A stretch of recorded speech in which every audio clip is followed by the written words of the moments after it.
Hola, buenos días, buenas tardes y buenas noches a todos los naturales del eximperio de las Españas en ambos hemisferios. Desde la ciudad de Sagunto, cuna de la hispanidad, os habla Alberto. Hoy tenemos un gran programa con dos personas eruditas del tema que vamos a tratar. Y el tema que vamos a tratar es que hace poco fue el día del grito de la independencia de Colombia. Y pronto, ya en el mes de septiembre, será el día que celebrarán en México la independencia de México. Entonces, para ello tenemos a dos personas, aparte de eruditas, singulares. Uno mexicano, una mexicana, de origen sefardita, Joana Subich, y Julio Ortiz, residente en México, pero colombiano de Bogotá. Con ambos vamos a comentar las vicisitudes que se dieron en ambos países comparativamente tras su independencia y después de 300 años de paz, en la que no hacía falta ni mantener ejércitos regulares en ambos países, y el desastre que vino después para ambos países tras la independencia. El caso más bestia es el de México, porque pasó de ser uno de los países más ricos del mundo a ser un país subordinado al capricho y arbitrariedad de otras potencias, entre ellas Estados Unidos, Francia, Inglaterra. Bueno, lo que ha pasado más o menos en casi todos los países hispanos, quizá por nuestra inconsciencia y un exceso de ciballismo. Además de todos estos temas, trataremos el bombardeo intelectual o cultural que sufrimos los hispanos para generar una especie de autoodio, autodesprecio o menosprecio hacia nosotros mismos. Un bombardeo que nos viene vía la televisión, el cine y otros medios, en el cual siempre somos los malos de la película. Eso por una parte. Y lo único que producen es la destrucción de la autoestima del hecho de ser hispano y un complejo de inferioridad artificialmente inducido por el mundo anglosajón vía sus medios de comunicación, y las consecuencias que tienen en la destrucción de nuestro amor propio por el hecho de ser hispanos. Algo absurdo, porque al fin y al cabo el imperio inglés no duró escasos 100 años y el imperio norteamericano está haciendo aguas 70 años después de obtener su hegemonía tras la Segunda Guerra Mundial. Con lo cual nosotros estuvimos 300 años creando un mundo infinitamente más justo, más humanista y moralmente muchísimo más respetable que todas las barbaridades, crímenes, genocidios y robos que han efectuado desde los imperios anglosajones, desde que obtuvieron ellos su hegemonía hasta ahora. Y bueno, pues aquí tenemos a Joana y a Julio. ¿Cómo estás, Joana? ¿Qué tal? Mucho gusto. Sí, todo bien. ¿Mucho calor por ahí? Menos. Aquí en España es terrible. Sin aire acondicionado no vives. Sí, no, ya menos y ya empiezan las lluvias. Sí, acá y estos días ha estado bajando un poco. Los últimos 2 o 3 días. Ayer hasta llovió aquí, un poquito solo. Llovió 20 minutos, tampoco mucho. Hace 2 días fue el grito de libertad y he visto a Gustavo Petro y a Francia Márquez pegando gritos por Twitter diciendo la maravilla que es que seamos libres. Tener la libertad y nuestra independencia. Feliz día 20 de julio por nuestro grito de libertad. Y yo digo, ¿libres de qué? ¿De qué son libres en Colombia desde el día 20 de julio del año 2010, del año 1810? Fue el año 1810, ¿no? Sí, correcto. 1810. ¿Qué libertad obtuvo Colombia, Julio? Ninguna. Todo lo contrario. Fue el comienzo para mí del desastre. Obviamente, Colombia es uno de los países que, a diferencia de otros, no ha tenido tantas dictaduras y tantas guerras civiles como tal, porque yo toda la época de la violencia en Colombia no la considero como una guerra civil como tal, sino una lucha entre poderes. Pero pues nos ha llevado a donde está, a ser un país con una desigualdad enorme, con un potencial muy grande, con una gente que podría hacer muchísimas cosas, pero nunca hemos logrado ser una economía de escala, precisamente por la balcanización, porque en el momento en que se balcaniza el Imperio Español y nos volvemos toda esa cantidad de países, incluyendo la Nueva España, que era tan grande, ningún país logra una economía de escala. Obviamente. Entonces, sí. Obviamente. Y para ello tienen mucho que ver las fronteras. Sí, exactamente. Entonces, libertad de nada, de absolutamente nada. Sí, sí, sí, no, no, no. Las desigualdades sociales que no existían en el virreinato se van acrecentando por épocas, más o menos, y siguen existiendo. Sociales, económicas e incluso raciales también, ¿no? En el mismo, yo siempre he insistido en eso también, que hay una diferencia. Yo siempre he dicho que no hay un tipo de colombiano, hay miles de tipos de colombianos, ¿no? Los nativos fueron despojados vilmente de sus territorios. Ellos poseían el derecho y la propiedad de sus territorios concedidos por los Sí, reyes. algunos, sí, algunos fueron despojados, otros también hay que ser ecuánime con algo, y es que el Estado los abandona completamente. Y esta gente queda abandonada y queda atrasada o vuelve al atraso que no tenían el virreinato. Entonces, por ejemplo, en el Cauca, que es un departamento, es decir, una comunidad autónoma o un estado, en el caso de México, que estaba dividido con una de las ciudades más prósperas del virreinato, que era Popayán, había una parte indígena. Esa parte indígena es la mitad del departamento y quedan olvidados estos indígenas completamente, y pues ellos, pues por sí solos, digamos que tampoco hacen nada y quedan completamente aislados, independientemente si les quitaron las tierras o no, ¿no? Porque también en eso tendríamos que verlo, porque por ejemplo en el caso de Boyacá, en los sitios en donde hay resguardo indígenas, en Boyacá, que lo conozco perfectamente, había ciudades que eran resguardos indígenas. Muchos de los campesinos que existen y que están en ese momento ahí, muy probablemente eran los mismos en el virreinato. O sea, que sí les quitaron las tierras, pero yo pienso que tampoco fue tan Pero tan tenían un poder drástico político, como tenían un es. poder No, no, no, no. político. En el caso de Colombia no. El campesinado colombiano, en Colombia nunca hay una reforma agraria como tal, como la de otros países. Entonces, el campesino sí queda con su tierra de alguna manera. El campesino mestizo, digamos, no el indígena de comunidad indígena como estos del Cauca, sino el campesino mestizo y indígena, también muchos, quedan con su tierra, pero ¿qué pasa? La economía no da para que realmente el agro sea rentable, ni ha tenido siempre los apoyos debidos, aunque yo ahí sí aboco un poquito por Colombia, porque Colombia, no todos los presidentes han sido malos, han habido muy buenos presidentes.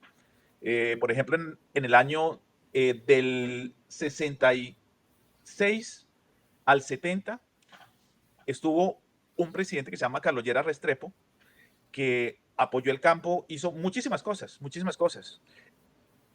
en el Frente Nacional, ¿no?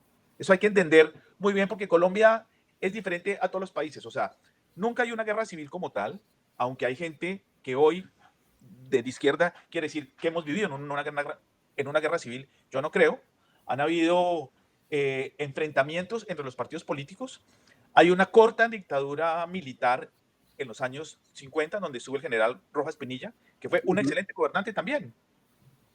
Y se genera el Frente Nacional, que era hacer unas elecciones políticas, unas elecciones presidenciales del Congreso y el Senado, en donde el Partido Conservador y el Partido Liberal elegían un candidato único.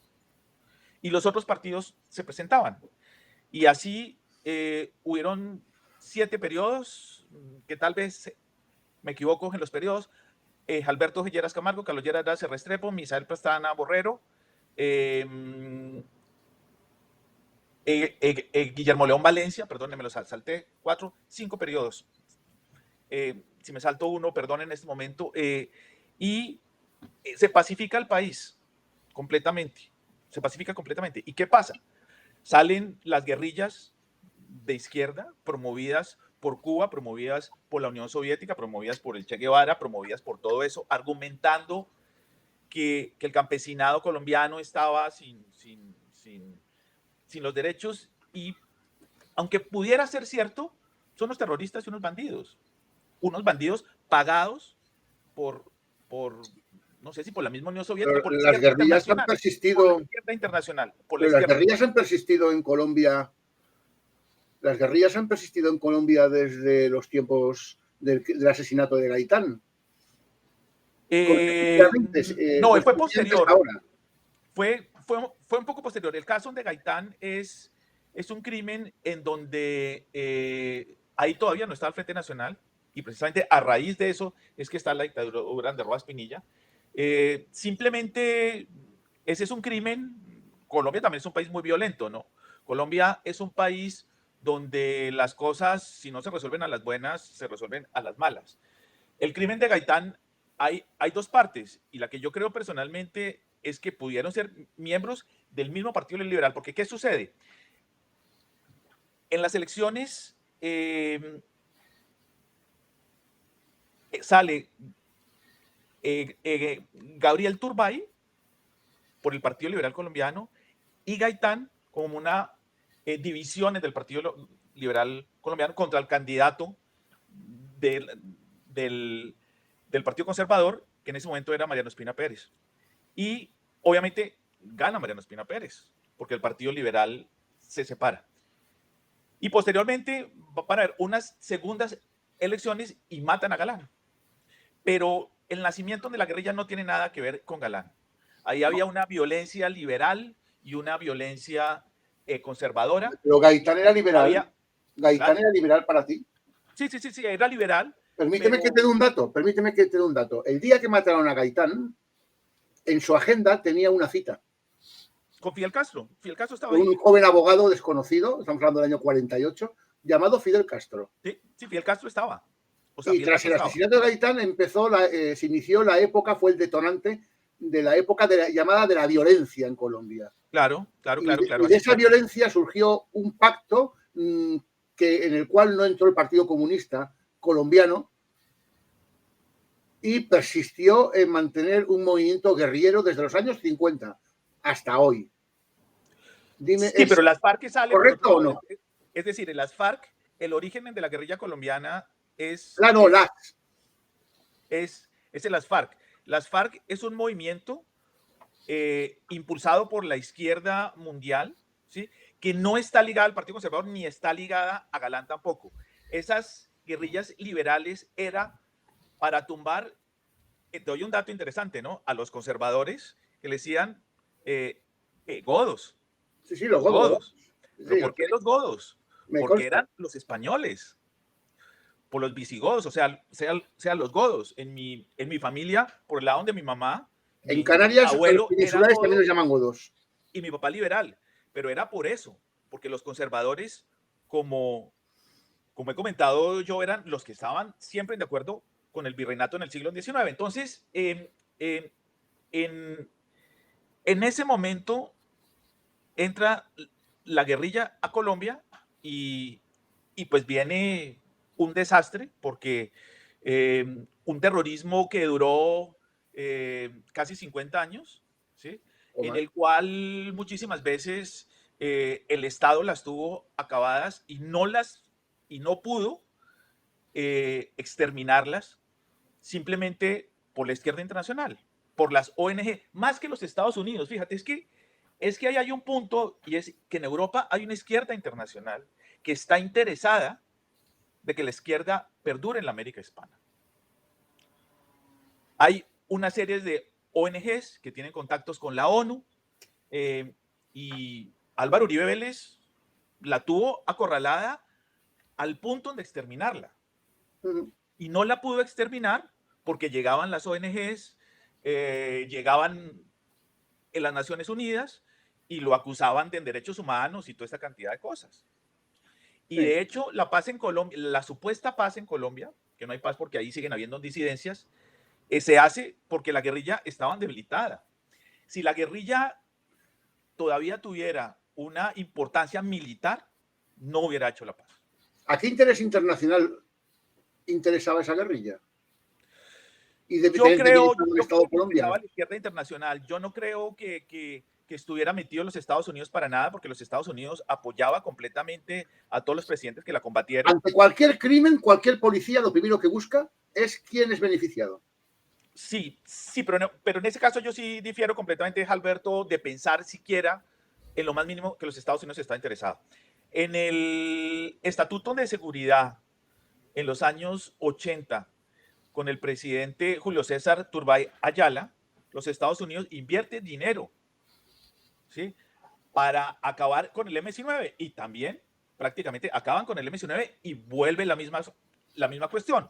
Posteriormente sube Belisario Betancourt y quiere hacer un proceso de paz. Ese proceso de paz se quebranta. Aunque el M-19 es una historia aparte y es una guerrilla aparte que nos podría dar para un programa completo para tratar de descifrar qué fue el M-19. Eso es otra cosa completamente distinta y el tema es muy largo. Sin embargo, Turbay Ayala tenía controlada también a las guerrillas, tanto a las FARC como al M-19, aplicando estrategia militar. Pues, ¿y tú no crees que esa problemática no es una guerra, es un combate contra los terroristas? Entonces, pero pues, mira los métodos que toca hacer para acabar con los terroristas, y los tenía arrinconados completamente, ¿no? Ya, pero mira la evolución que ha tenido. Esa problemática sufrida por Colombia en los años 70-80, sobre todo con el advenimiento de los carteles, el de Medellín y el de Cali, conllevó una afluencia económica enorme a Colombia vía el tráfico de drogas. Ese tráfico de drogas fue combatido y se trasladó a México. Correcto. Y ahora el mismo problema con otros actores se está dando, pero en México. Porque México ahora no tiene problemas políticos de godos contra liberales ni federalistas contra centralistas. El problema es ahora una serie de mafias que como origen tienen el control de las drogas, o sea, el ser carteles de las drogas, y que han devenido en tener el control incluso de la economía de grandes territorios de México, hasta el extremo de que tú te tomas una Coca-Cola en algunos sitios de México y esa Coca-Cola se la estás comprando, perdón por la publicidad, no era mi intención, esa Coca-Cola se la estás comprando al cartel que controla el territorio. Compras un kilo de carne y eso te lo está vendiendo un poder económico surgido del poder de las drogas. Compras un kilo de arroz y te lo está vendiendo una mafia. Y luego podemos extrapolarnos al tráfico de niños para pederastria o para el tráfico de órganos y barbaridades aberrantes como estas que surgen. Esa problemática no se ha exportado de Colombia a México. ¿Tú qué opinas, Joana? Pues ahorita sí, no, la situación en México, específicamente de esto, de lo que es el crimen organizado, Alberto, o en general. En general, y el crimen organizado es que ocupan las funciones que ocuparon en su día Pancho Villa, Carranza y Emiliano Zapata. La diferencia es que ya no son líderes sociales. Ahorita no, México, claro que ahorita sí tiene un problema bastante fuerte y terrible de crimen organizado muy, muy grave, donde, como tú dices, el crimen organizado está metido en la economía formal, ya no nada más en la ilegal. Sí, por ejemplo, si tú vas al estado de Guerrero, donde están estas playas de Acapulco y demás, pero el crimen organizado controla, por ejemplo, la distribución de pollo, por ejemplo. Hay una parte en Michoacán, está tratando también de controlar lo que es el aguacate, el limón. Entonces, pues algunos estudios dicen que el crimen organizado controla entre un 30 y 40% del territorio nacional. Y el problema, Alberto, es que antes el crimen organizado en México solamente se dedicaba al narcotráfico y a diferencia, por ejemplo, de Colombia, la cuestión de México es de que es muy atractivo porque tenemos frontera con Estados Unidos. Entonces, al final era la exportación de todas estas drogas, incluyendo la cocaína, hacia Estados Unidos, incluso con la muerte de Pablo Escobar, perdón, es que los cárteles mexicanos desplazan a los colombianos porque los colombianos ahora obligatoriamente necesitan a los mexicanos para pasar la droga, sobre todo cocaína, pero bueno, que el mercado, la ambición siempre es llegar a Estados Unidos, pero el problema ahorita, Alberto, es que el crimen organizado en México ya no solo se dedica al narcotráfico. Hoy por hoy el crimen organizado las ganancias están a la par en las drogas, que por ejemplo todo lo que tiene que ver con tráfico de personas, y aparte el crimen organizado también que se diversificó, se diversificó también en extorsión, lo que se le llama cobro de piso, derecho de piso, protección. Entonces, que es muy grave lo que está pasando ahorita en México. Ayer, lo que fue ayer noche, aquí en hora de España, me estaban dando testimonio una señora que fabricaba pues manufacturas y quiso poner una parada en un mercado para vender sus manufacturas y desistió de hacerlo porque enseguida apareció el mafioso de turno queriéndole cobrar un derecho de piso. Así un derecho es. de piso es una extorsión, para quien no lo sepa. Exacto. Es una extorsión por la cual te permiten que tú ejerzas una actividad comercial, industrial o económica del tipo que sea, siempre y cuando el mafioso de turno cobre de ti. Así es. O te dejes parasitar por unos señores que, o si no te parasitan, pues directamente te matan. Así es, sí. O te queman el negocio. O te queman el negocio. Y ayer mismo, el esposo de esa señora me contaba que hacía 2 días le habían puesto un cuchillo en el cuello porque él es ingeniero en una obra que estaban haciendo cerca de Acapulco y ciertos mafiosos pues pretendían extorsionar a la empresa constructora, no sé de qué manera ni con qué fin, pero para ello lo que hicieron fue intimidar a un ejecutivo de la empresa, que era el ingeniero este. Así es. Así es como se las gastan para cobrar unos impuestos arbitrarios, que no son es como si fuera un impuesto, pero que te lo cobra una mafia bajo la premisa de la bolsa o la vida. Sí, sí, y eso el Estado no puede controlarlo, porque según otros testimonios que tengo, pues resultó ser que la mafia le pagaba mejor a las fuerzas especiales del ejército mexicano y a la policía y a los jueces que el mismo Estado. Sí. Entonces, y que tienes una ausencia del Estado terrible. Entonces el Estado no puede controlar ni sus propias fuerzas de seguridad ni su propio poder judicial, con lo cual México está en un estado de falta de independencia del poder judicial y de falta de seguridad, porque es que la seguridad y el poder judicial están totalmente corrompidos, cuando no extorsionados, que todo se junta, porque todo el mundo no es corruptible. Sí. Hay un problema, una crisis de inseguridad muy fuerte en México actualmente. Entonces, la pregunta es, un país donde el 60 o el 70% de la población vive bajo el umbral de la pobreza, ¿cómo va a poder remontar hacia la prosperidad con total carencia de garantías jurídicas? El Estado no te defiende y los mafiosos te extorsionan. ¿Quién va a invertir? ¿Quién va a crear riqueza en México o en cualquier país hispanoamericano?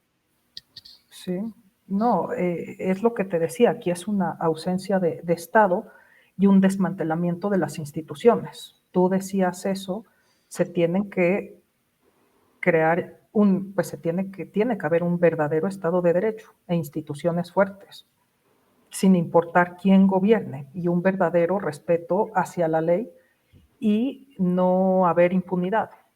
Eso es lo que también debe de pasar, con un control con una verdadera división de poderes, Hoy por hoy los militares no son los que deben de luchar contra el crimen organizado, porque finalmente las instituciones se corrompen. Un poco ahí sí quizás tomar el ejemplo de lo que pasó en Colombia, que se creó un cuerpo, una policía fuerte, pero sin militares. Entonces sí podríamos aprender de lo que pasó en Colombia. El DAS.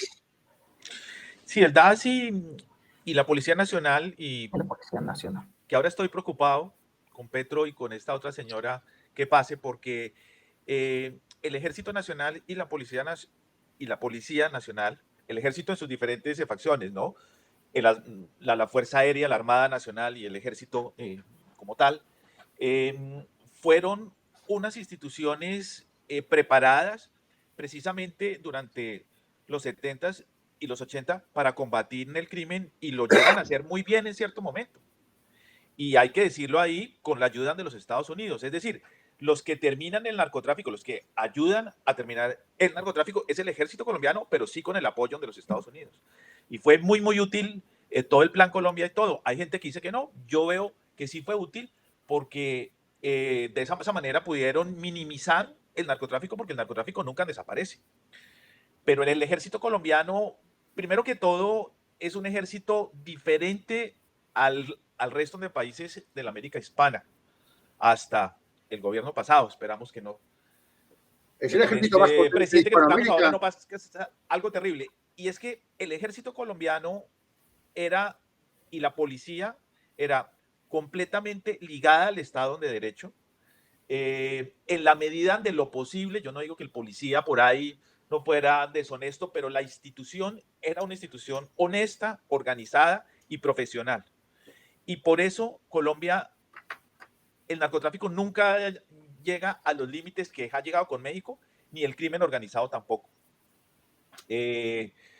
Entonces, yo personalmente conocí en mi labor de tecnología de la información, yo tuve como clientes durante muchísimo tiempo a prácticamente todas las instituciones, tanto de la Policía Nacional como del Ejército y el Ministerio de Defensa. Y era una magnífica organización, ¿no?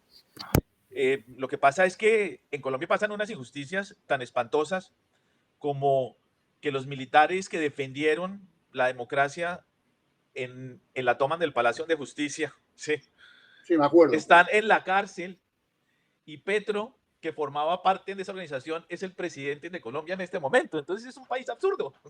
Es un país, imagínate eso, ¿no? O sea, ¿y de qué viene todo eso? Esa incontrolabilidad de los países, yo pienso, de países que y han aquí sido voy a pacíficos. hablar clarísimo, cuésteme lo que me cueste, pero realmente yo sí creo que la persecución que inicia Juan Manuel Santos y el daño que le hace Juan Manuel Santos al país es absolutamente increíble. Él genera una...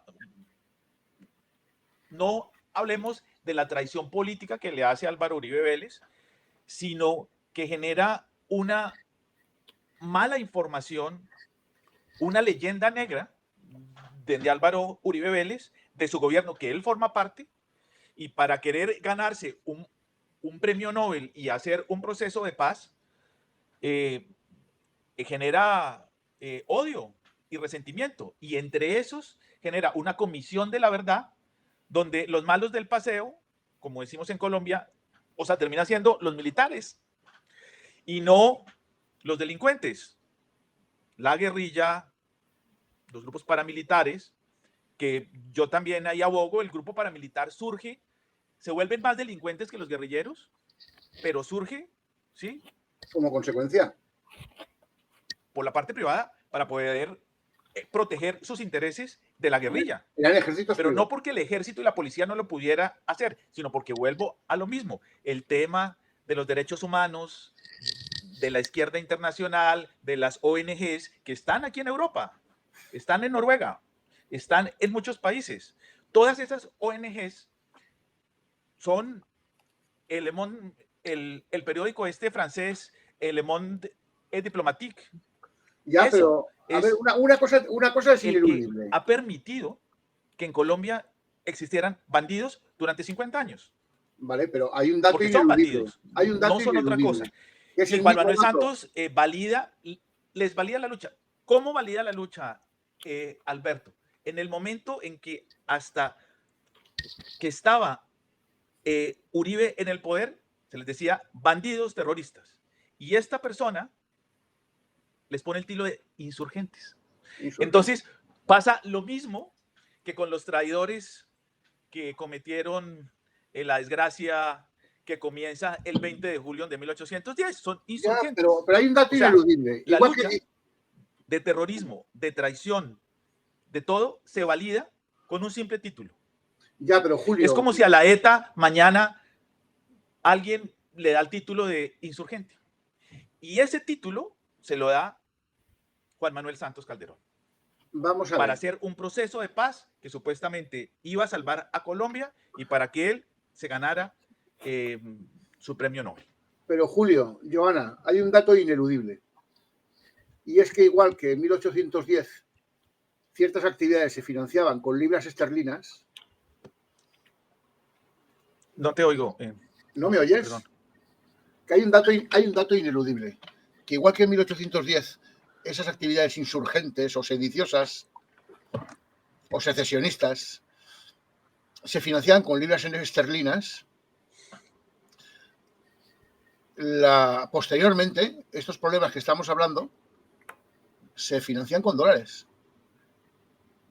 Hay una afluencia de dinero que financia estas actividades. Y esa afluencia de dinero viene, se supone que vía el tráfico de drogas de Estados Unidos a esos grupos terroristas o narcotraficantes o como le queramos llamar, porque al final todo se mezcla.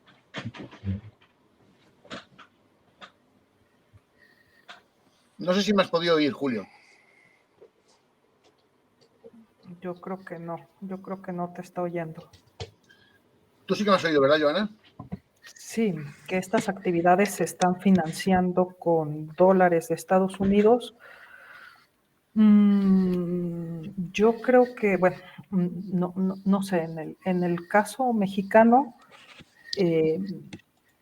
ahorita me parece que en Estados Unidos hay mucha preocupación por lo que está pasando en México. Y el presidente Biden tiene mucha presión porque hay que decirlo, Alberto, hoy por hoy la principal causa de muerte en Estados Unidos es muerte por sobredosis, ¿no? Y lo que comentábamos por el fentanilo. Entonces hay mucha presión, por ejemplo, para declarar a los grupos del crimen organizado en México como grupos terroristas. Y entonces ahí la legislación de Estados Unidos ya es distinta. Biden no ha querido hacer eso para mantener pues una buena relación con el actual gobierno de México, pero hay sobre todo de grupos, ¿no? Sobre todo del Partido Republicano y demás, pero... Hay otro dato muy relevante, y es que de cada dólar que genera la droga, 20 centavos se quedan en México. Los otros 80 centavos se quedan en Estados Unidos.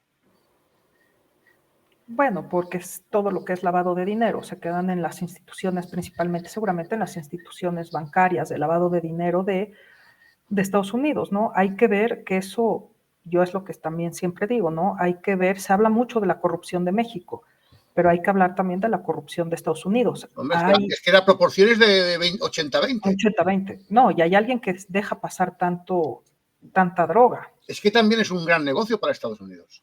Es negocio y que principalmente se puede quedar en las instituciones, en lavado de dinero, Alberto.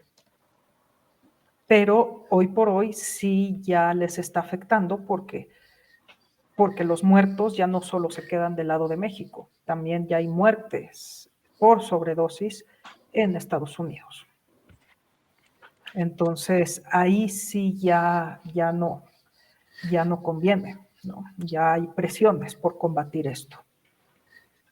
Yo estoy horrorizado de algunos vídeos que me llegan de Estados Unidos de cómo van la gente como zombies después de drogarse como por el fentanillo y de la inmensidad de gente que se muere en la calle nada más recibir una pequeña dosis.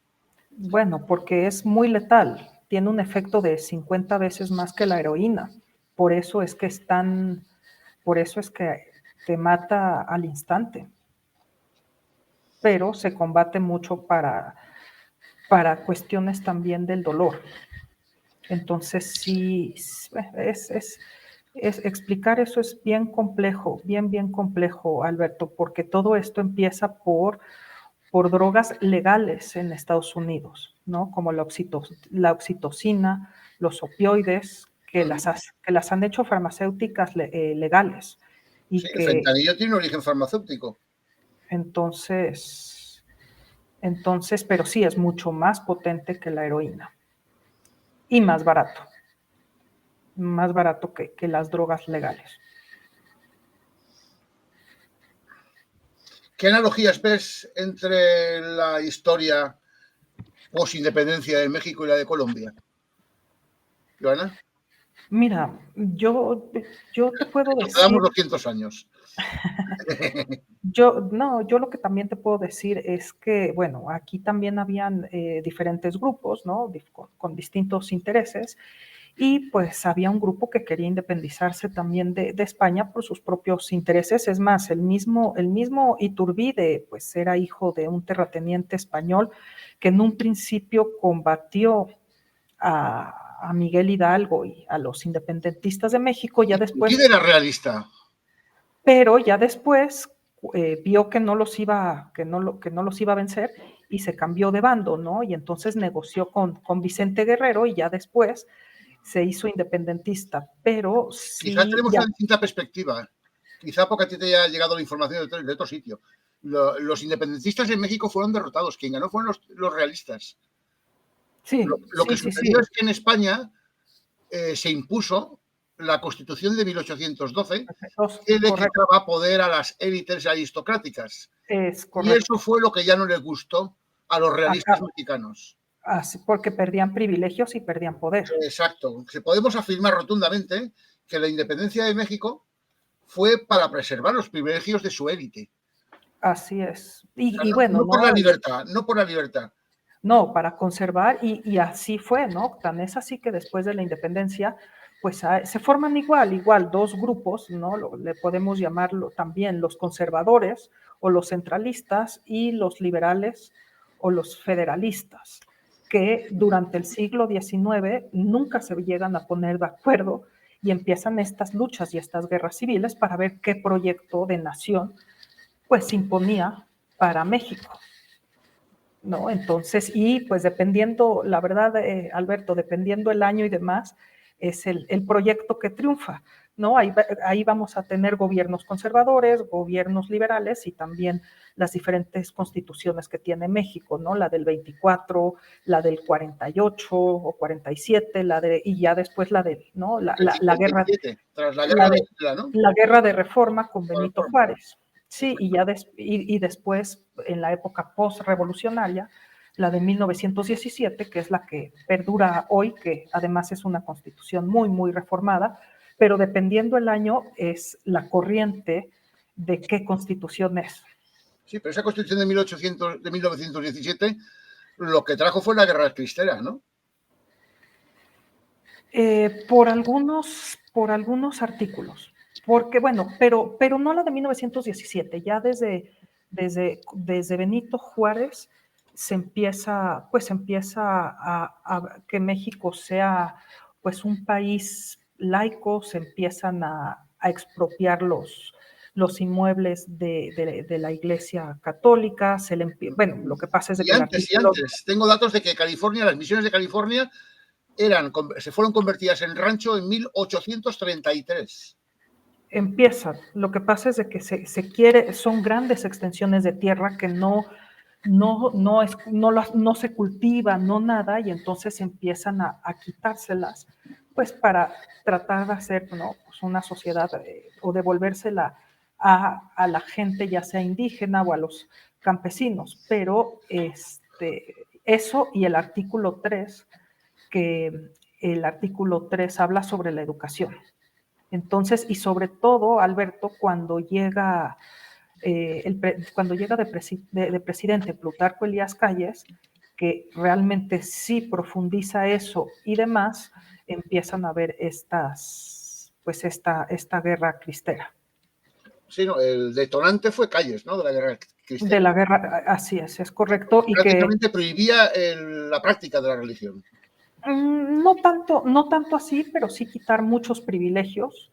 Y sobre todo se da en Michoacán, ¿no? Que es un estado, ¿no? Muy, muy católico, y pues fue una guerra también muy violenta de ambos lados, Alberto, y que curiosamente es quien acaba mediando para que se acabe esta guerra cristera, es el embajador de Estados Unidos.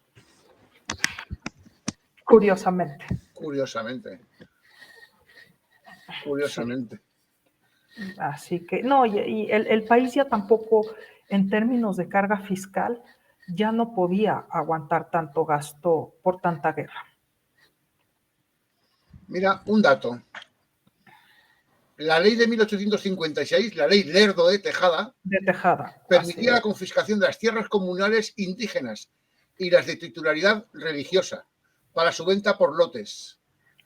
Así es. Que acabaron, eso se incrementó exponencialmente durante el porfiriato, acabando bajo control de inversores norteamericanos.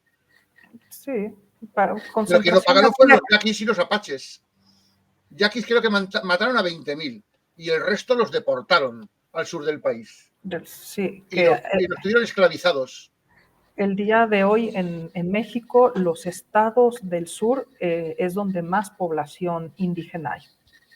Pero del norte. Y del norte también. En el norte también hay grupos. Los yaquis eran de Sonora, si no me equivoco. De Sonora, sí. Pero los deportaban al sur, bueno, y a otros estados. Sí, ahorita todavía hay presencia allá en el norte del país, pero principalmente México tiene una población del 10% de indígenas. De nativos puros. Sí, y que se concentran en el sur del país, principalmente Oaxaca, Chiapas, en esos estados. Curiosamente, en el siglo XIX los nativos, sin excluir que en el sur lo sabían, pero la frontera norte con Estados Unidos era una población de alta densidad de nativos. Yaquis, apaches y otras muchas tribus o pueblos. Sí, y también estaba también muy despoblada, Alberto. Por eso fue muy fácil la independencia de Texas y demás, y por las malas comunicaciones y por los pleitos que había en México, estas guerras civiles y demás, la verdad es que nadie se preocupaba de esos estados. Hombre, me consta que los problemas que tuvieron en Estados Unidos con gran parte de los indios, un problema procedía de México, especialmente con los apaches. Los apaches que durante muchos años tuvieron en vilo a los ejércitos norteamericanos eran los apaches desplazados de las matanzas que habían hecho en el norte del país los gobiernos de Porfirio Díaz. Es el caso del indio Jerónimo, que era cristiano, hablaba español y habitaba el norte de México. Le mataron a toda su familia, a su madre, a su esposa, a sus hijos, la mataron los mexicanos y tuvo que huir y se convirtió, pues eso, en lo que fue, una tribu guerrera, los Chiricahua, en Estados Unidos. Sí, lo que pasa es de que en Estados Unidos a las comunidades autóctonas las metían en reservas. A las que no mataban. Exactamente, a los supervivientes de los exterminios. A los que no mataban, las metieron en reservas.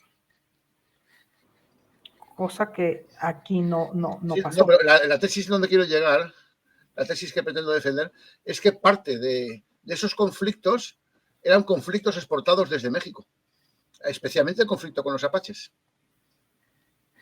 Ok. Es que los apaches, quieras que no, siempre habitaron la zona de la fronteriza entre México y Estados Unidos. Estados Unidos, sí. Ellos no concedían esa frontera porque ellos habían habitado Nueva España. Sí, en lo que hoy serían los estados del sur de Estados Unidos. Sí, Arizona y Nuevo México. Arizona, exactamente. Y hasta Texas. Sí, correcto. Y todo esto procede de una política de represión sistemática.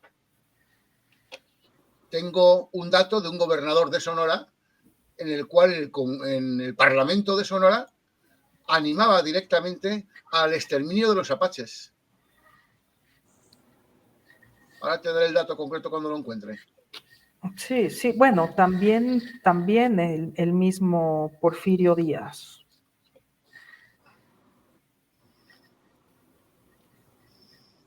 Eso no pasaba cuando era Nueva España. ¿Hubieron conflictos con los nativos, conflictos armados en Colombia, Julio? ¿Con los indígenas? Sí, conflictos armados. No. Hubo, en la conquista, hubo conflictos armados, obviamente, pero solamente cuando los indígenas atacaban a los conquistadores. Nosotros, lo que yo siempre he dicho y lo argumento, y como descendiente directo de conquistadores, lo sé perfectamente, nosotros llegábamos siempre en paz, con las espadas guardadas y solamente las sacábamos en el momento en que nos agredían.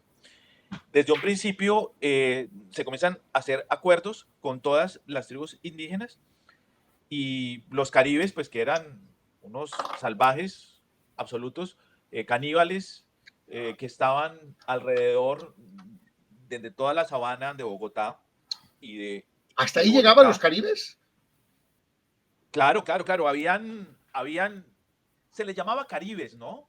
Pero realmente eran unas tribus con las cuales los chipchas y los muiscas llevaban en guerra A ver, no ¿te se sabe refieres a cuántos los años. pijaos?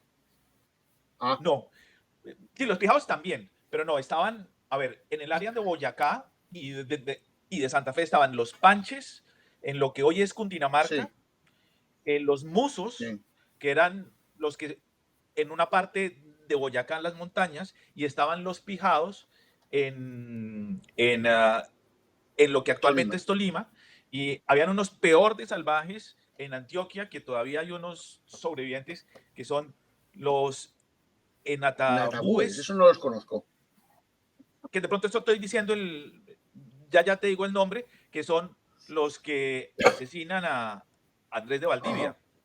Entonces, la conquista fue supremamente dura y lo primero que hace el ejército, que era un ejército profesional, a diferencia, era un ejército absolutamente profesional, los 180 hombres que llegan vivos, con el adelantado Gonzalo Jiménez de Quesada, era un ejército profesional, hace un acuerdo con el cacique Muisca, o Chipcha, Muisca y Chipcha es lo mismo. para combatir. Es lo mismo, pero hay antropólogos que dicen que la parte muisca es la parte lingüística, mientras que la parte chipcha es la parte étnica, pero digamos que para mí es lo mismo. Bueno, y hace un acuerdo para combatir a los panches y derrotan a los panches, porque era un ejército absolutamente profesional, porque había hombres como Gonzalo Suárez Rendón, que había estado en las legiones de Italia y había peleado con Sonimar el Magnífico. En los tercios. Era el jefe de infantería, era el jefe de infantería, el fundador de Tunja. Sí. Entonces, con solo estrategia militar, vencen a los panches, logran controlarlos, a todas esas tribus, y esos fueron los únicos conflictos. A partir de ahí ya no hubo más conflictos. En Antioquia la conquista fue muy difícil. Estas tribus prácticamente no se dejan conquistar. Hacen el dramático y horrible episodio de Andrés de Valdivia, y posteriormente Gaspar de Rodas vuelve y los conquista y los somete. Lo mismo sucede con los pijados, y hay una paz de 300 años con los indígenas. Más que nada porque había un acuerdo con la tribu mayoritaria, lo que no se pudo hacer en México. Claro, lo que no se pudo hacer en México, y porque desde un principio se les comienza a respetar sus derechos y sus deberes. En Boyacá, los resguardos indígenas, se les otorgaba tierra, se controlaba a los encomenderos, toda la leyenda negra es espantosa. Yo tengo un documento en el archivo de Sevilla de un ancestro directo mío, que era un encomendero y regidor de Tunja, donde un indio pone una demanda porque de pronto había hecho algún abuso y existía la ley y se sancionaba al encomendero. Y el encomendero realmente, a partir de la segunda generación o desde la primera generación, respetaba los derechos. En 1542 fueron abolidas las encomiendas, si no me equivoco. No, yo pienso que duraron más, no, muchísimo más, no. No, las encomiendas yo pienso que van hasta el siglo XVI. Ese dato sería interesante. Hombre, la guerra que hubo en Perú, contra Gonzalo Pizarro fue por la abolición de las encomiendas. En las leyes nuevas de India. No, las encomiendas se duran más, pero es que las encomiendas no eran tan malas como las pintan, para nada. Los indígenas, o sea, trabajaban, tenían su salario, tenían su tierra, tenían... se les educaba, porque es que esta gente pues eran salvajes completamente. O sea, en los episodios de la conquista de los muiscas hay el dramático episodio que se ha narrado tantas veces, donde lo voy a contar brevemente para los que no lo saben, donde cuando llegan los 180 hombres, el primer mito es que dicen que llegaron vueltos nada y desnudos, sino es que yo no creo eso personalmente. Era un ejército absolutamente profesional, en el cual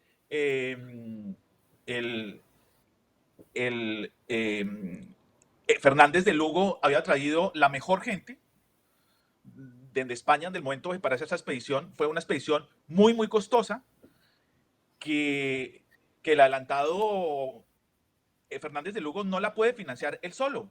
Salen de las Canarias y tiene que conseguir capital de 2 mercaderes italianos muy ricos, que ya llevaban muchos años en las Canarias para hacer esta expedición. Y su hijo, Alonso de Lugo, que termina mal un poco, pero hace una magnífica labor escogiendo a los hombres que fueron a la conquista de la Nueva Granada. Él va obviamente como nombrado gobernador de Santa Marta. Él quería, por ser adelantado de las Canarias, ¿no? porque su padre fue el que terminó la conquista de las Canarias, él quería que le otorgaran descubrir la boca desde el Río del Plata. Pero Carlos I le otorga el derecho a Pero de Mendoza. Entonces lo nombra gobernador de Santa Marta y arma una expedición increíble. Y estos hombres llegan, y cuando llegan a la sabana de Bogotá y ven un anciano amarrado, entonces ellos lo sueltan. Posteriormente, y dicen, bueno, ¿qué está pasando? Posteriormente ven un joven amarrado también, vuelven y lo sueltan.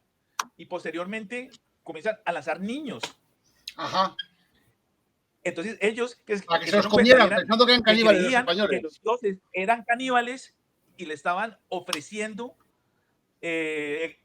carne humana a los dioses. O sea, de ese nivel eran los muiscas.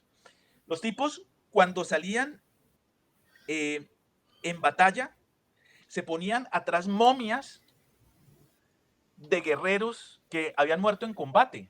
Imagínate ese horror, una momia colgada atrás en la espalda. ¿No? Entonces, lo que hace la corona es educar a todas estas personas, crearles unas magníficas condiciones en los resguardos, que trabajen en las encomiendas, y los encomenderos estuvieron completamente vigilados durante 2 siglos, que probablemente duró la encomienda. No sé si tienes el dato de que el muisca fue lengua oficial o cooficial en Colombia, sí, hasta el siglo XIX. Y el chipcha el chipcha es la misma lengua. Sí, lo que dicen algunos antropólogos es que el chipcha es la etnia y el muisca debe ser al revés, debe ser al revés, porque existe la familia lingüística de las lenguas chipcheanas. Entonces, bueno, yo entiendo que el muisca era una lengua de esa familia también, igual que el pueblo. Sí. Sí, estos, como tú sabes, su poder económico era la sal, ¿no? Estos tipos tenían la sal y pues eran bastante salvajes, menos que los otros que rodeaban la montaña, ¿no? A la Nueva Granada siempre llega gente excepcional, ¿no? Como por ejemplo Don Pedro de Ursúa, que llega posteriormente, que muere en el trágico acontecimiento de la expedición de los Marañones. O sea, Don Pedro de Ursúa era una persona excepcional. Los oidores, los regidores que llegaban a toda el América hispana, era gente de primera línea en España. Y Santa Fe no fue la excepción. Jiménez No de fue la Quesada excepción. era un gran intelectual. Claro, claro, claro, claro. Y Don Pedro de Ursúa era una persona desde la nobleza baja de Navarra, y él llega con Miguel de Armendáriz, que era su tío. Llega muy joven, ¿no? Todas las personas, o sea, por ejemplo, un ancestro mío que es el Lorenzo de Suárez de Figueroa, que era el maese o maestre de campo, maese le decían, de campo de Andrés de Valdivia y conquistador de Remedios y otras áreas de Antioquia, era de la nobleza media y de la nobleza alta de España también. O sea, la gente que llega a la Nueva Granada es excepcional. Y obviamente a todos los virreinatos, ¿no? Entonces, la leyenda negra lo que nos ha mostrado es que se combatió a los indígenas, que se les torturó. Nada de eso es cierto. Nada de eso es cierto. Fue más un acuerdo que otra cosa. Acuerdos. Todo el tiempo se hicieron acuerdos, ¿cierto?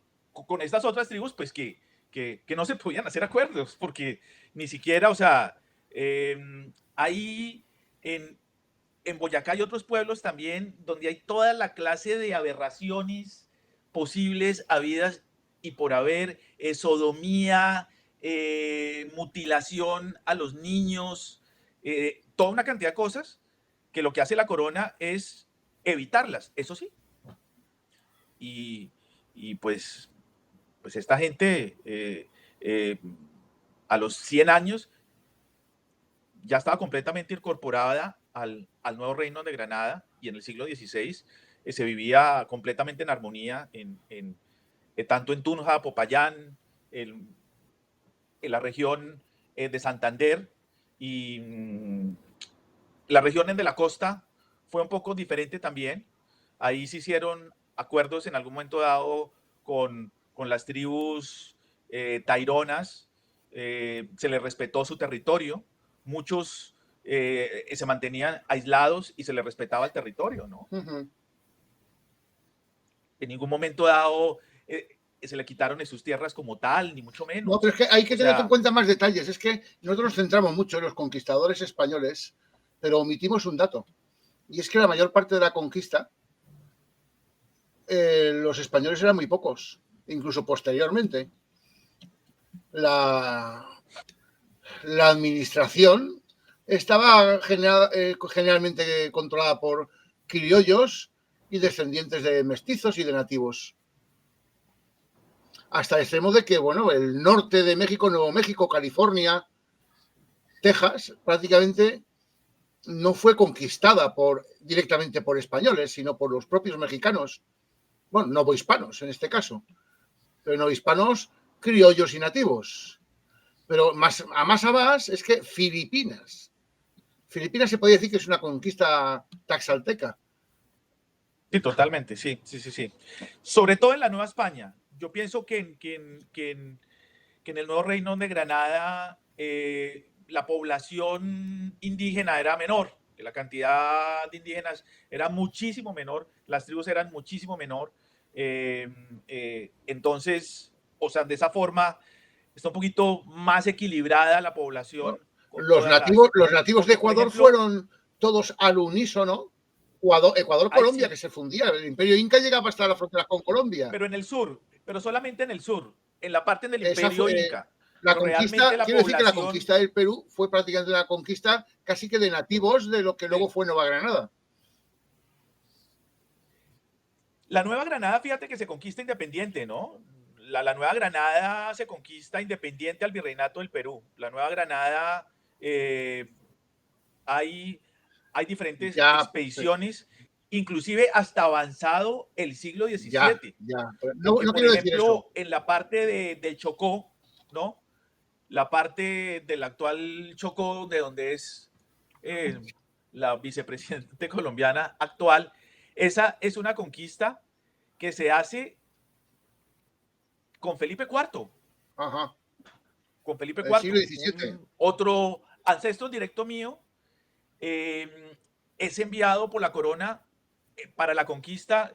Él ya había desempeñado diferentes cargos en la Nueva Granada y hace la conquista del Chocó. Y eso estamos hablando casi en la segunda mitad Ya, pero del cuando yo siglo quiero decir XVII. que de Nueva Granada es porque lo que ahora es Ecuador pertenecía a Ah, Nueva sí, Granada sí.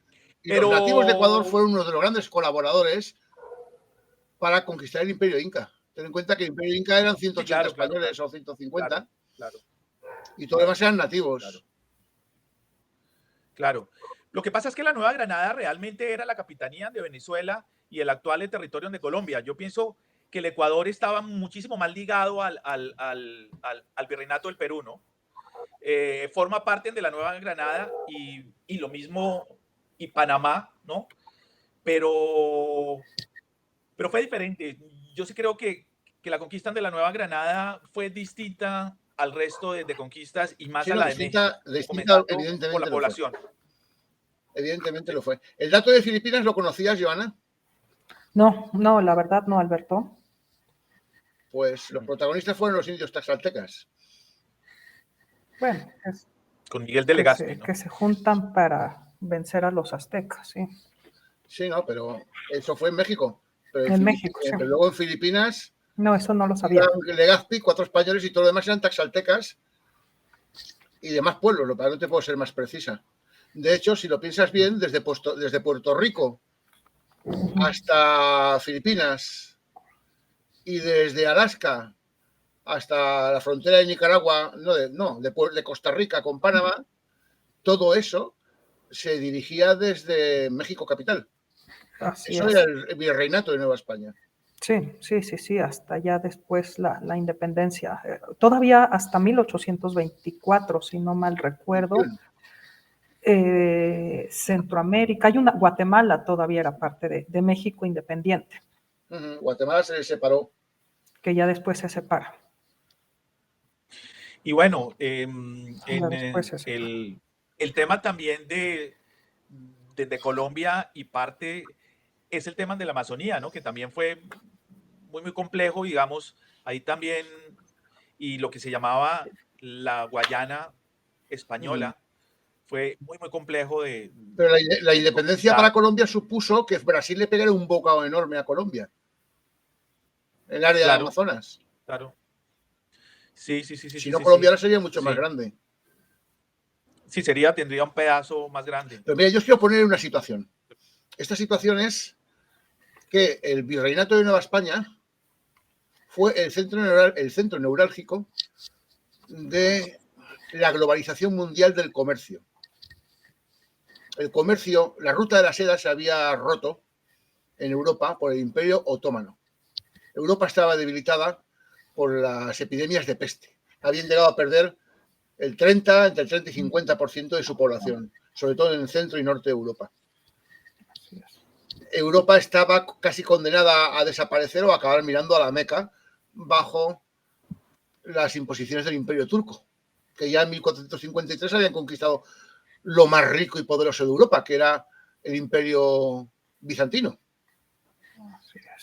Entonces, España, que recientemente había podido expulsar el Islam, buscó la ruta de la seda dando la vuelta al mundo bajo la supuesta teoría de que la Tierra era redonda, que eso era una cosa que se sabía, pero no estaba clara, no estaba demostrada. Ante esa motivación, que fue la que justificó, la que explica el descubrimiento de América, es la que posibilitó llegar a poder comerciar con China. comerciaba con las especias, que valían más que el oro. Así es.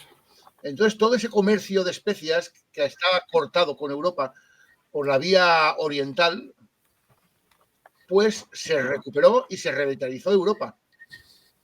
Una con el comercio que se restableció cuando España lo globalizó, a través de Nueva España, a través de México.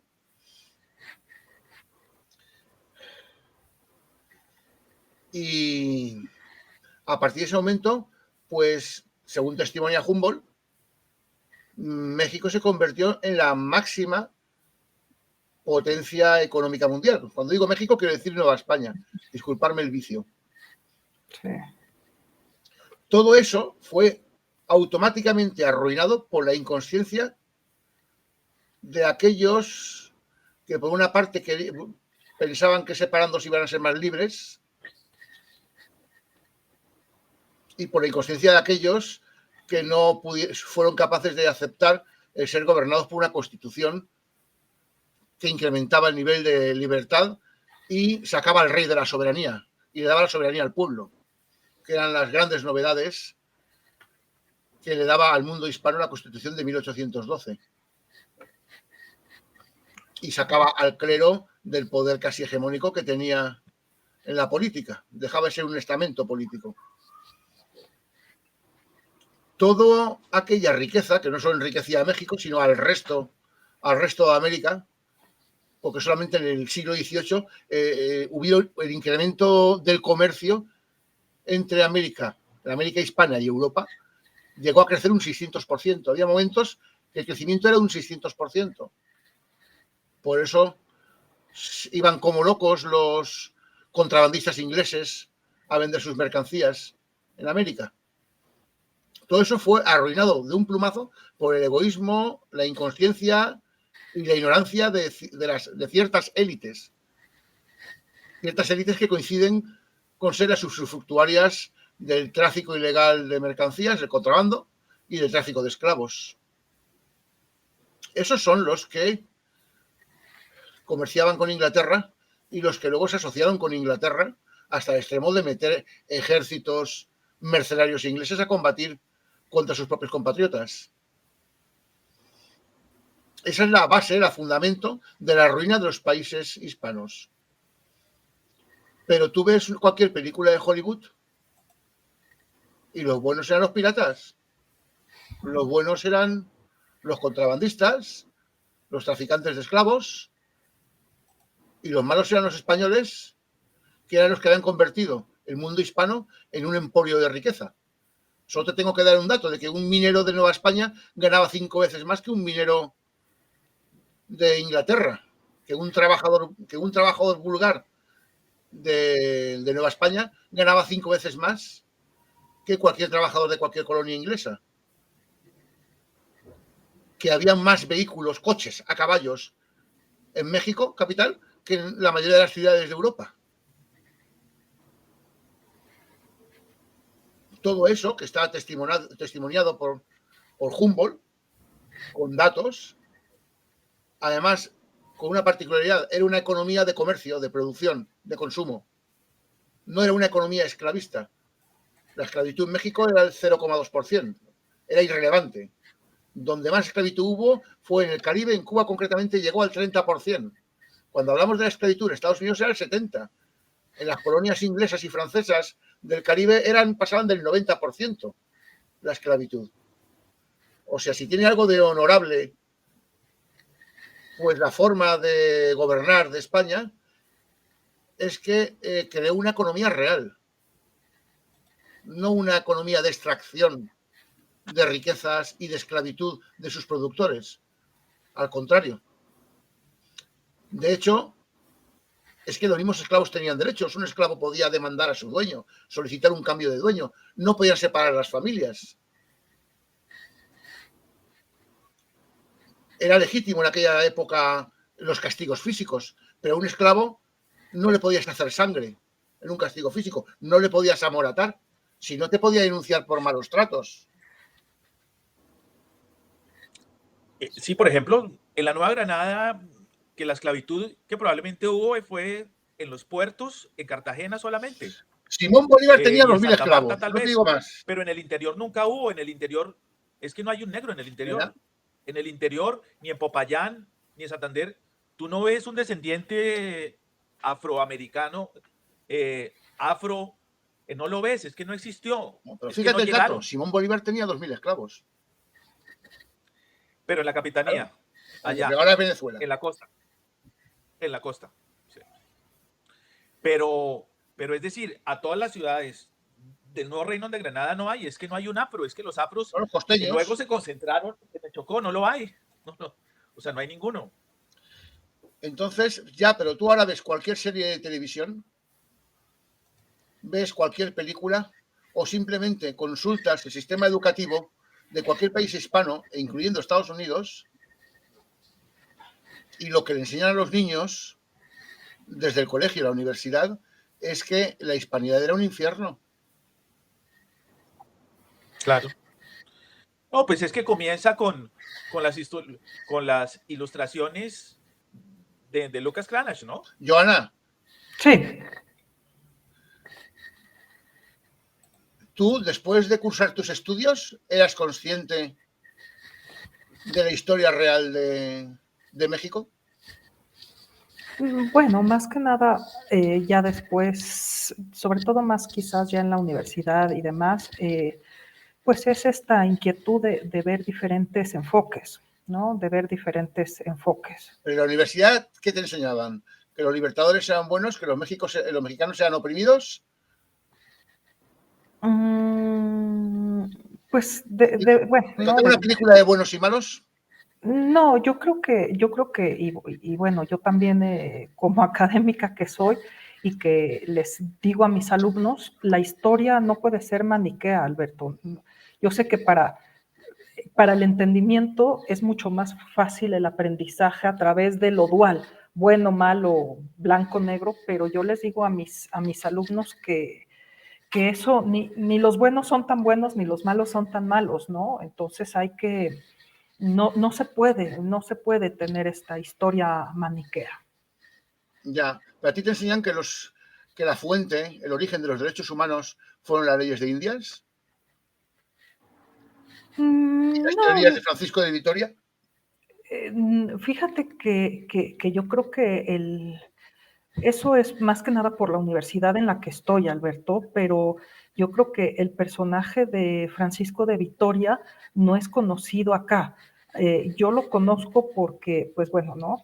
Por donde trabajo, el símil es la Universidad de Francisco de Vitoria, pero no es, Francisco de Vitoria es desconocido acá, a pesar de que fue, pues, un personaje bastante relevante para el tema también, ¿no? De derechos humanos y demás. Por supuesto. Se puede llamar el padre de los derechos De humanos. los derechos humanos, sí. Sí, sí, sí. Bueno, Francisco de Vitoria y la legislación de Indias. Porque Pues, fíjate que ya en 1500 se prohibió la esclavitud de los nativos. En 1509 se promovió los matrimonios interraciales, no, que fueron un delito penal en Estados Unidos hasta 1967. aquí lo que sí se nos hace leer y todo es este libro de La visión de los vencidos. La visión de los vencidos. Y bueno, y hay que decir que bueno, hoy por hoy, Alberto, pues hay movimientos muy, ¿no? Pues pro derechos humanos, pro indigenistas, y bueno, y donde se presenta casi también, ¿no? A Cristóbal Colón como un genocida, etcétera. Entonces, Pues sí. eso es una aberración. Entonces, pero bueno, hoy por hoy yo creo que estamos, Alberto, en general, ¿no? En todos los aspectos, no nada más en el conocimiento de la historia, en términos políticos, en muchos aspectos, muy en los polos y muy en los extremos, Alberto. Entonces, me parece que eso hoy por hoy es un problema.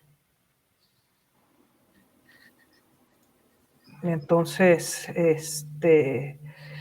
Y hay mucha, yo creo que hoy también hay mucha corriente de defender, que digo, está bien, lo autóctono y demás, pero sí sí, como se dice, sí una historia pues, todo lo español es lo peor que le pudo haber pasado acá, ¿no? Que está mal. ¿Ves la imagen que estoy poniendo ahora? Sí. Francisco Suárez, ¿lo conocías? No. Mira, estas eran las enseñanzas que recibían los reyes de España. Los gobernantes no tienen un poder absoluto y los súbditos tienen el derecho a resistir a un gobierno tiránico. Sí, pero todas estas cosas, todas estas enseñanzas, Alberto, no se, la verdad, aquí en México no se enseña. Y además cada vez menos y más hoy por hoy que el gobierno en turno quiere justificar o quiere tener legitimidad y entonces... En aquella época se conocían. Y esa es una explicación de por qué Europa estuvo plagada de levantamientos, de alzamientos de los campesinos contra sus gobernantes. Y en España, la única revolución social que hubo tras la conquista de América. Sí, pero tuve ahorita... fue porque prohibieron los sombreros de ala ancha y prohibieron el usar capas largas.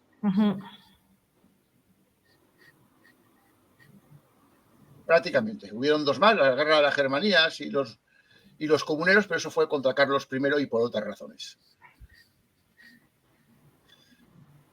En toda Europa, pues ya sabemos lo que pasó. Decapitaron a Luis XVI, le decapitaron al rey que fue Enrique IV. Y hubieron dos guerras civiles, por lo menos en Inglaterra. Mataron a 2 reyes de Francia o 3. ¿Y saben los libros que quemaban? Porque les achacaban que eran los causantes de todo eso. Los libros que habían escrito los jesuitas españoles. ¿Sabías qué pasa? Me parece, Alberto, que eso creo que es un mal que hay que tratar de no seguirlo haciendo, como que se estudia, sobre todo la historia, muy fraccionada, Alberto. Muy, a ver, ¿qué es lo que está pasando acá? No se estudia procesos paralelos de lo que estaba pasando en España, solamente se nos enseñaba qué estaba pasando en España cuando pasa que Napoleón llega a España y ¿no? quita la monarquía y demás, y gracias a eso en Hispanoamérica se puede independizar, y que bueno, que aquí cierta élite no quería, sí se nos ha enseñado que cierta élite aquí en México no quería la independencia de México, sino querían que se restaurara la monarquía en España. Eso sí se nos enseña, pero ya. Mira un detalle. Juan de Mariana fue un personaje excepcional. De hecho, a él le encargaron la redacción de un libro para adoctrinar al rey Felipe III. Adoctrinar o instruir en lo que era el gobierno. Y mira bajo qué premisas educaban a los que iban a ser los reyes de España, reyes y príncipes y la aristocracia. El poder político no es divino. Ojo, en el siglo XVI. Por tanto, el gobernante no es dueño de sus súbditos ni de sus posesiones. Así es. Si éste se convierte en tirano, es decir, aquel que piensa que todo es suyo y se apropia de todo, o sea, el exprópiese, promulgando leyes y actos injustos, sus súbditos tienen legitimidad para rebelarse contra él y recuperar sus derechos originales e incluso eliminarlos si fuera preciso, aunque éste hubiera heredado legítimamente la corona o fuera católico. Los reyes sabían que uno de los derechos que tenían sus súbditos era a rebelarse contra la tiranía.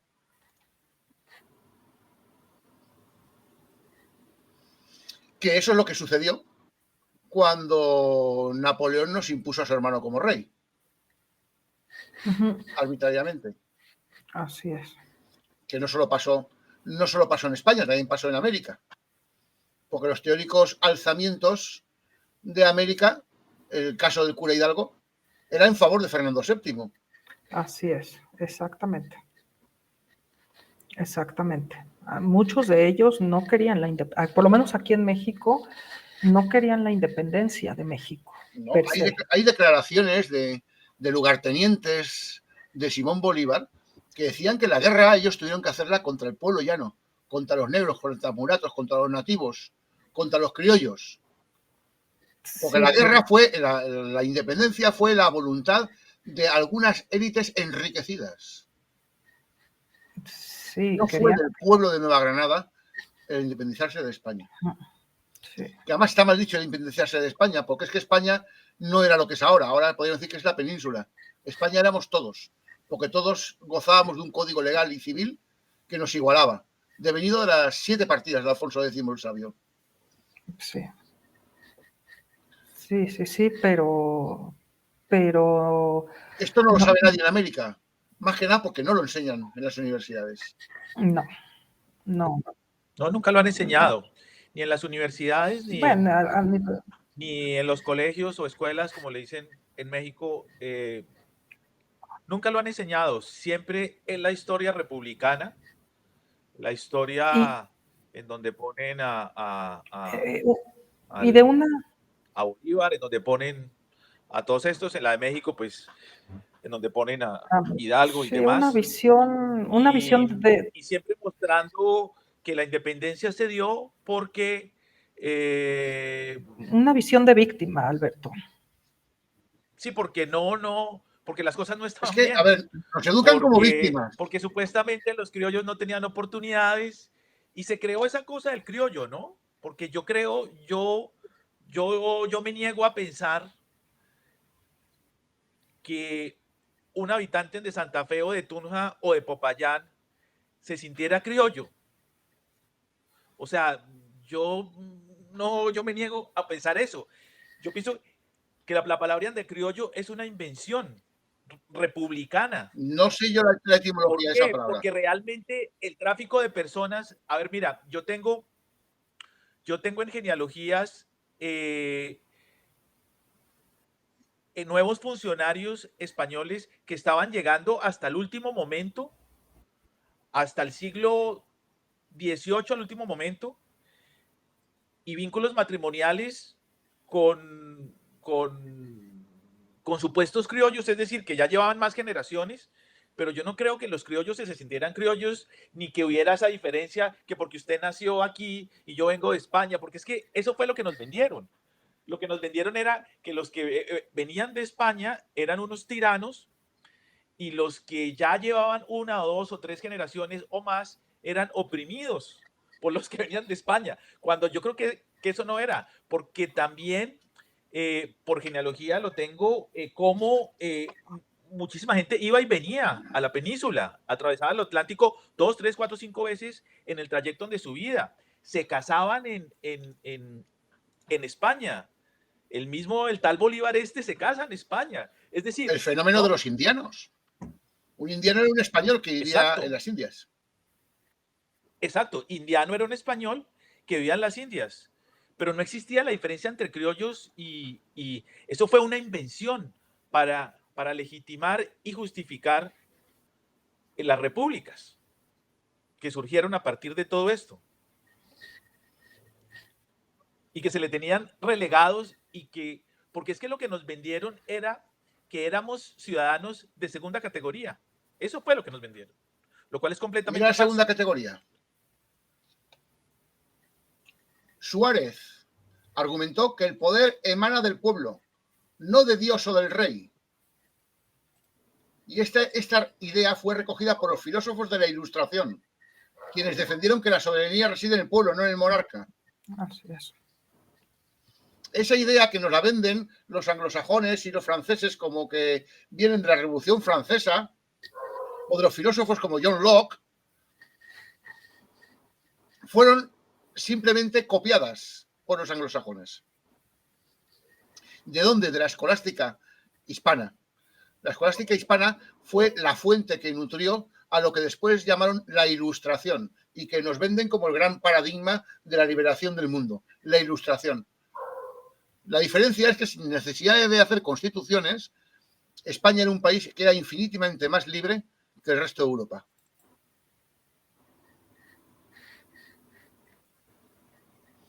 ¿Os acordáis del contrato social? Otro de los hitos de Jean-Jacques Rousseau. Sí. Pues Francisco Suárez estableció los cimientos para el concepto del contrato social, al argumentar que el poder político emana del consentimiento de los gobernados. Pero esto era una tradición que ya venía desde la Edad Media. El rey era proclamado bajo la premisa de que vos sois más que nos, pero nos todos juntos somos más que vos. ¿Esto qué quería decir?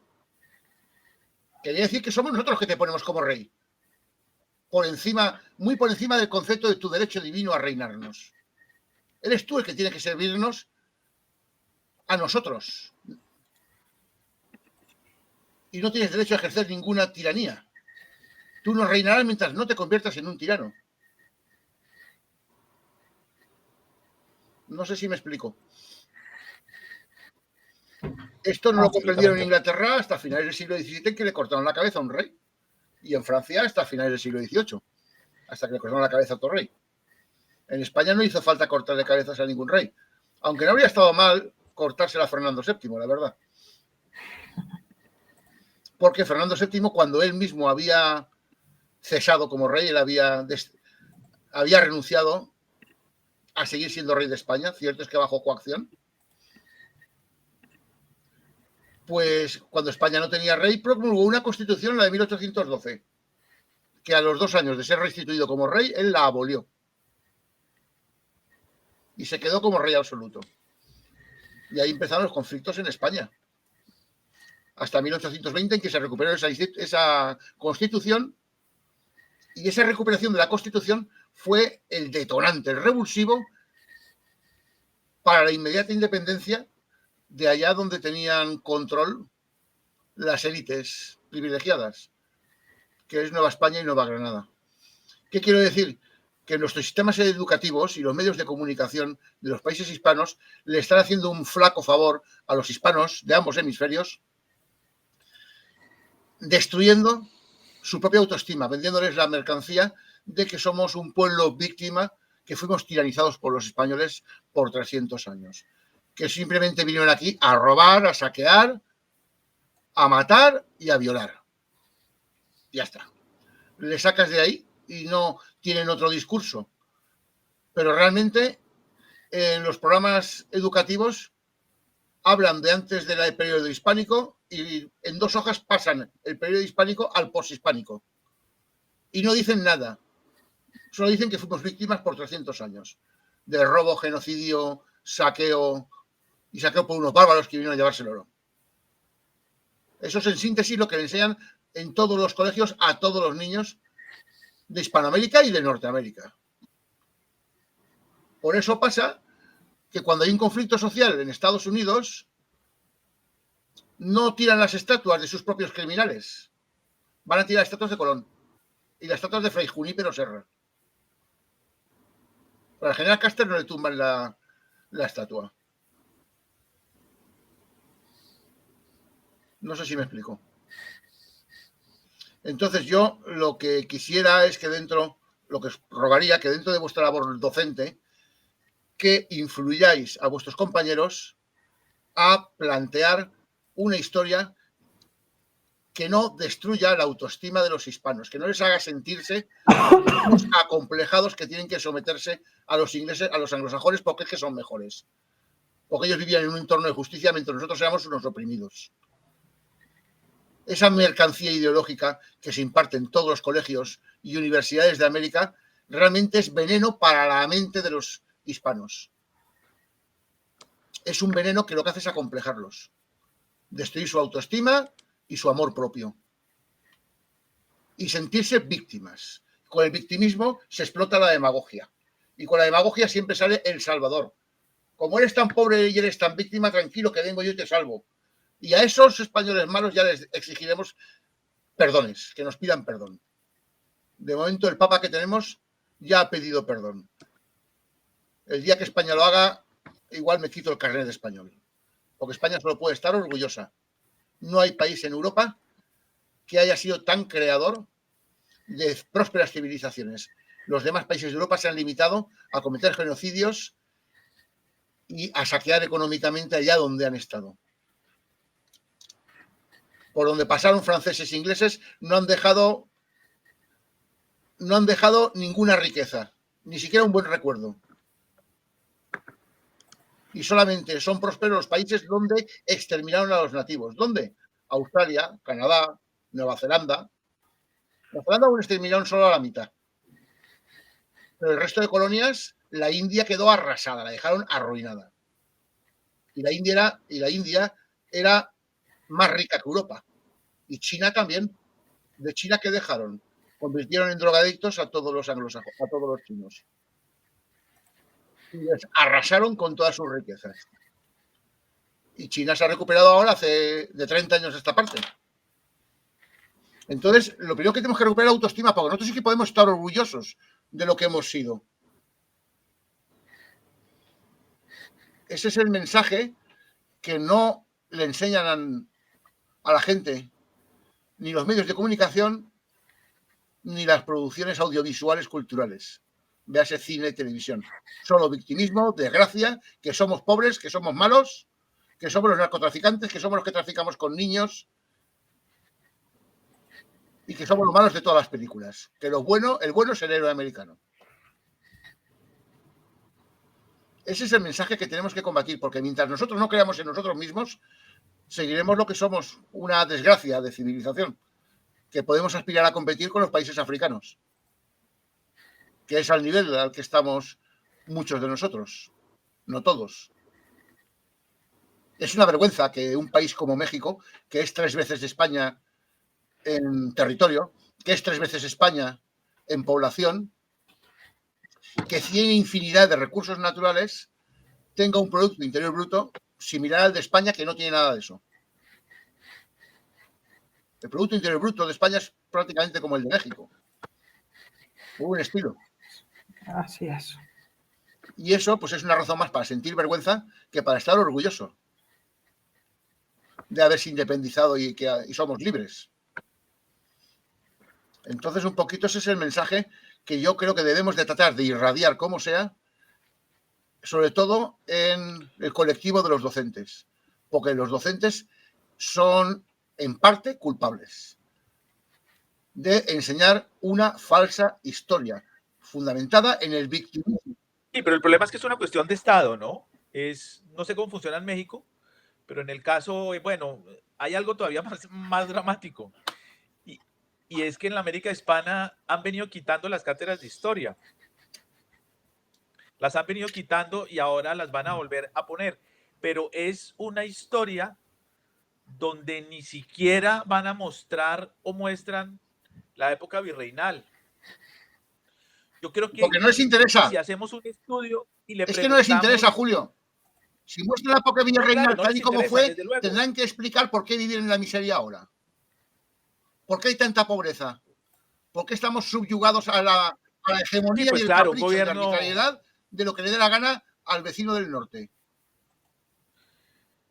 Sí, los gobiernos no pueden enseñar eso, y además el mito fundacional tiene que existir. O sea, el mito fundacional, mientras existan estas repúblicas, nunca lo van a quitar. Y yo creo que si un docente ahí dice lo que Bolívar era, que era un asesino, pues el tipo hasta ese día trabaja en el colegio, ¿no? O sea, que es un genocida, que mató españoles, más de 100,000 en la capitanía de Venezuela, más los indígenas de Pasto. en ese momento se cae el mito fundacional, ¿no? Es que el mito fundacional de Colombia se llama Jiménez de Quesada y el de México se llama Hernán Cortés. No, desde luego, claro. Mientras claro, no reconozcan esa evidencia, no van a ministro, reconocer nada. Claro. Pero ve y le dices tú eso al ministro de Educación. Y el ministro de Educación, es que eso es lo que sería interesante realmente, ¿no? Que se pudiera llegar al nivel. Es que si no se dice, somos cómplices. De la reunificación, ¿no? En el momento en que se diga, oiga, ¿sabe qué? Es que nosotros nos equivocamos haciendo esto. El mismo Bolívar, por asesino que fuera y todo, reconoció que se había equivocado. Claro. Él se dio cuenta. Hemos arado en el mar. Murió miserable en una casa rentada por un español. Un español que le dejó casa y cama para que se muriera. Sí, la quinta de San Pedro Alejandrino en Santa Marta. Y Iturbide fue fusilado por traidor. Bueno, un español no, un peninsular, porque este tipo también era igual de español, ¿no? Claro. Pero, bueno, tú sabes que Pablo Victoria hizo una investigación, que eso sí es completamente cierto, y es que la familia Bolívar tenía dinero, pero hasta ahí no más. Se le ha tratado de trazar la genealogía, llega, y parten del odio a los españoles es porque durante 100 años trataron de buscar un título nobiliario. Y se le negó. Y nunca lo. Porque no reunía las condiciones. No, nada, no reunía nada. No, es que por ninguna parte. Todo partió de un resentimiento. Sí, por ninguna parte lo tenía. Y ni siquiera, y tampoco se casaron con nadie que podría llegar a la. Pero todos fueron grandes funcionarios. A la nobleza, como si había muchas personas en la Nueva Granada, en la actual Colombia, ¿no? No, para nada, ¿no? Sí. Entonces, pues bueno. Claro. Yo creo que llevamos ya 1 hora y 50 minutos para 1 hora que tenía programado. Y creo que nos ha salido un gran programa con un gran debate. Así es. Yo quisiera que dedicáis unas palabras como conclusión de todo lo que hemos hablado, tanto Julio como tú, Joana, y ya con esto nos despedimos de nuestra audiencia. No, pues yo cerraría que bueno, al final del día la educación es muy importante, nada más que bueno, siempre es un elemento que se usa de forma de propaganda, para legitimar, pues también para legitimar poder y demás. Entonces hay que aprender y a buscar pues diferentes fuentes, Alberto. Con eso yo me quedaría. Pero las diferentes fuentes tienen que aportarlas los docentes, que son los que tienen acceso a ello. Claro. Sí, saberlo. No se convierten en cómplices, que se convierten en cómplices y quedan en la mediocridad como docentes, porque el docente, una de sus principales funciones es la de investigar para poder enseñar la verdad, no enseñar el interés político. Sí, pero pues hoy cada vez es más fácil el acceso a las diferentes fuentes. Como tú dices, hay que saber orientar con esta variedad de fuentes. Antes solamente era un libro de texto o era una fuente que era muy difícil acceder a fuentes de otros países y demás. Entonces, hoy las fuentes hay más apertura de fuentes. Pues yo lo que te prometo es que te voy a machacar tu WhatsApp a fuentes. Con mucho gusto. Parece una amenaza, pero es una promesa. Con mucho gusto. Te voy a aportar fuentes que te dejarán obnubilada, de manera que tus alumnos no se puedan quejar de falta de fuentes. Me parece perfecto. Gracias. Muy bien, Joana. Julio, ¿cómo resumirías y cómo concluirías las tesis que hemos debatido? Mira, yo quiero dar un mensaje muy optimista en el sentido en que yo pienso que vamos por un muy buen camino, que todas estas ideas hispanistas que tenemos a través de todas las publicaciones que se hacen, de las películas que se están haciendo, no solamente están quedando en España, yo pienso que también están llegando de una u otra forma a los diferentes países de la América hispana. El hecho incluyente con la América hispana por parte de Su Majestad el Rey es vital. Y por ejemplo, cuestiones estupendas, como en los discursos de Vox, en donde él siempre incluye a la América hispana. Yo pienso que aparte de la educación de los niños, vamos por un excelente camino. Todas las personas que están aquí en España, yo me he topado con uno que otro colombiano en el Uber, en unas partes, y aparte de residir acá, se sienten hispanistas y se sienten tan españoles que si uno les cuenta esta historia, lo más mínimo, le dicen, claro, no es que eso fue así, es que nos la dieron mal. Yo pienso que vamos por un muy buen camino, así los ministerios de educación y las secretarías de educación no permitan enseñar la historia real. Yo sí pienso que esto está llegando muy lejos, está llegando viral. El hecho, por ejemplo, de hechos insignificantes, aparentemente insignificantes, como que en el Escorial, en la tienda del Escorial, estén en los libros de María Elvira Roca Barea, de Gullo, de Ibáñez. Ese tipo de cosas está llegando a la gente, y a la gente así le hayan vendido la leyenda negra, yo sí veo una luz. Veo una luz muy grande, y la labor de España que está haciendo es realmente fenomenal. O sea, para difundir el hispanismo. Y cada día la gente por lo menos se hace la pregunta. Mi hija, por ejemplo, ya para cerrar, que me dijo, cuando yo le comencé a hablar de esto, ella me dijo, oye, yo con mis amigas, está más pequeña, fue hace unos años, me dijo, yo sí con mis amigas nos preguntamos ¿por qué fuimos tan estúpidos de independizarnos de España? O sea, yo pienso, quiero dar ese mensaje positivo, que toda esta labor, vamos por un buen camino, no sé cuántos años nos tome más, pero poco a poco se está dando a conocer todo esto. Aunque hay muchas personas en el sector académico, por ejemplo, también, que me he encontrado yo contra una pared como diciendo, hombre, no me venga con eso, que eso pasó hace 200 años, ¿eso para qué nos sirve si ya esto no tiene remedio? No, es que sigue pasando ahora, que las consecuencias, hay esa postura, ¿no? Sufrimos ahora. La postura es, ya esto no tiene remedio, ¿no? Pero aún así, yo creo que vamos por un buen camino, vamos por un buen camino. Quiero dar ese mensaje de optimismo con eso, para finalizar. Muy bien, Julio, pues muchas gracias. Julio y Joana, yo creo que para no aburrir a nuestra audiencia, debemos de despedirnos, y creo que tenemos que retomar esta labor que hacemos de difusión de la verdad histórica y de la realidad de nuestros países, porque no es posible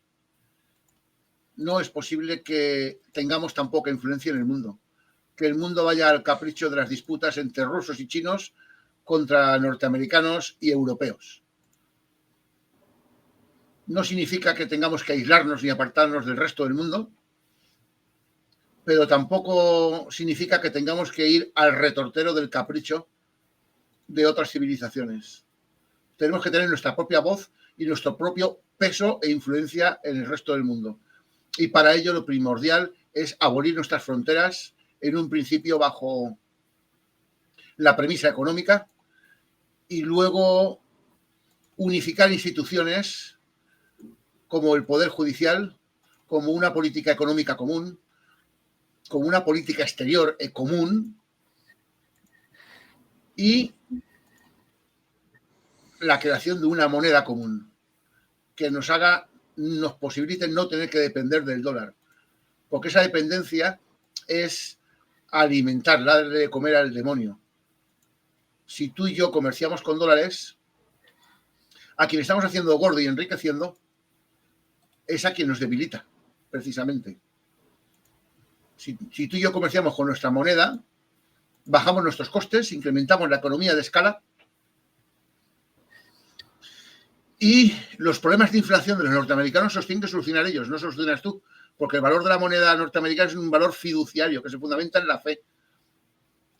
Y de esa fe, esa fe hace que se incremente la moneda en base a la oferta y la demanda. Cuando mayor demanda hacemos los hispanos de dólares, más encarecemos la moneda norteamericana. De manera que los norteamericanos, con la mera fabricación de papelitos, que ahora ya ni los fabrican, obtienen gratuitamente productos y servicios que tienen un valor real y que les prestamos el resto de hispanos. Todo lo que comerciamos con Estados Unidos y nos pagan ellos con su moneda es productos de valor real que se los estamos vendiendo gratis, bajo la ilusión de que esos papelitos tienen un valor. Y esos papelitos valen lo que vale la demanda que tienen, fundamentados en la ley de la oferta y la demanda, la ley natural, porque la oferta y la demanda no se puede regular, solo se puede liberar. Y no vivimos en un mundo libre, porque la moneda norteamericana está impuesta arbitraria y coactivamente. Que tiene sus ventajas porque tenemos una moneda estable para comercial, vale, pero es que una moneda hispana tendría un valor intrínseco y nos posibilitaría comerciar igualmente.